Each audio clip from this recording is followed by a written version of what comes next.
Dougie, thank you so much. It feels like a real honour to be here at your home in Butterstone. I feel like I've had the magical mystery tour, and there's things in every nook and cranny in this house. It's really quite amazing, isn't it?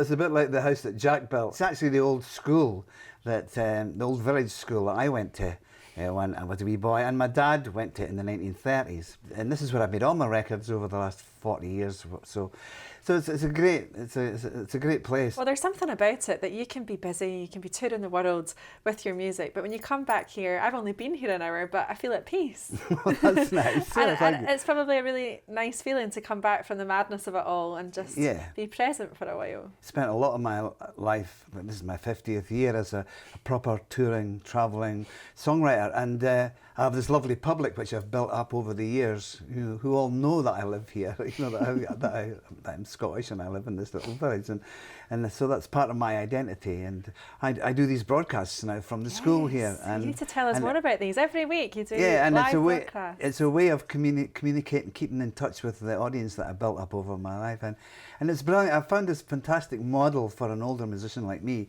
So I do 3 free shows from the old school where I went to school and my dad went to school, and I do a 1-hour ticketed show, which helps finance the whole thing.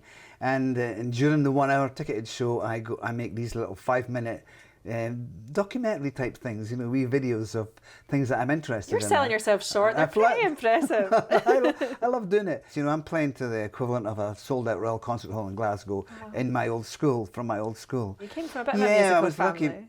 And my mum played the wee melodeon, the little square accordion, and I remember she taught me to play a couple of Gaelic waltzes on the melodeon, and my dad played a wee bit of fiddle.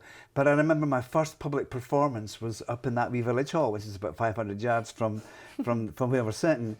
On a Saturday night, there was a Cayley dance, and I played Moragov Dunvegan on the harmonica.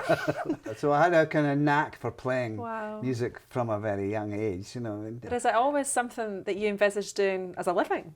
I suppose I did always have a hankering for the idea of it, And then I remember I was at a festival in Kinross. I was standing in the street, and this old white transit van pulled up, and Roy at the time jumped in. He says, "Dougie," he says, "do you want to join a band?" He says, "We're going to Germany next week." So that night I went up, gave up my job, gave up my flat.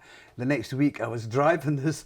They didn't tell me I'd be the only driver. It was the best thing I ever did. It's all thanks to Tannahill Weavers. So we're still all good friends, Oh wow! So from there, take us through your journey. Where did we go after that? I've always written songs, and I always had this kind of songwriting thing at the back of my mind. So I left the band and went busking in Europe, and I lived off busking for a number of months.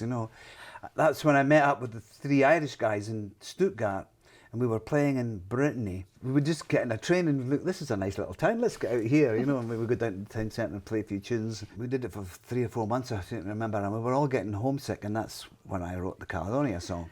And I remember finishing it off I was in the beach, and I finished it off in the youth hostel where we were all staying, and I was sitting in front of this great big fire about 4 o'clock in the morning or something, and I'd finished it, and when the guys all got up the next morning, I said, "Oh, finish the song." I played it to them, and it was the last straw. We got the train home. We all got the train home that day.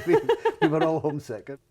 And that was it was just a little homesick song, just a little song. A little song that's only Scotland's alternative national anthem. The wee songs had its own wonderful story. I've watched it over the years, and I'm so proud of how that just wee song on its own has now become part of common culture. People it's part of Scotland's fabric. People use it at their weddings, their funerals, or any parties. There's probably not a night goes by that there's somebody singing it somewhere. It must be quite overwhelming though to have written one of Scotland's most iconic songs ever. It's interesting because you hear it everywhere you go, you hear it, and but it's lovely, and I'm so proud of it, and I sing it myself all the time. My older songs, I still sing them. They're as relevant to me today as they were when and I just carry my youth, or I carry this kind of catalogue of my life with me in my songs. And you've performed with so many amazing artists. I mean, did you not teach James Taylor how to sing Auld Lang Syne? It was Kylie Minogue I had to teach how to sing Auld Lang Syne. Kylie Minogue? Yeah. Wow. Well, she's coming next year. Maybe you could get up with her. The Commonwealth, I did the closing concert at the Commonwealth Games. That must have been a pretty cool. That was the biggest thing I've ever done. I think I can't remember the many million, billion people. The thing was, the band it was all playback for the band. band. They have to control the audio for the film. But I had to sing it live, you know. So they were all having a few glasses of wine and everything before we went on, and I couldn't because I had to sing it. Is there anything left on the bucket list for you? Every day's another day, you know. I mean, I'm just interested in so many things. Keep bees, I work in my garden. I'm enjoying, as much as I've ever enjoyed, just learning, watching the world, writing the odd wee song that, and there's probably, you know, I always think there's a whole bunch of songs and music inside you, and they pop out and you get a surprise and you go, oh, I didn't realise.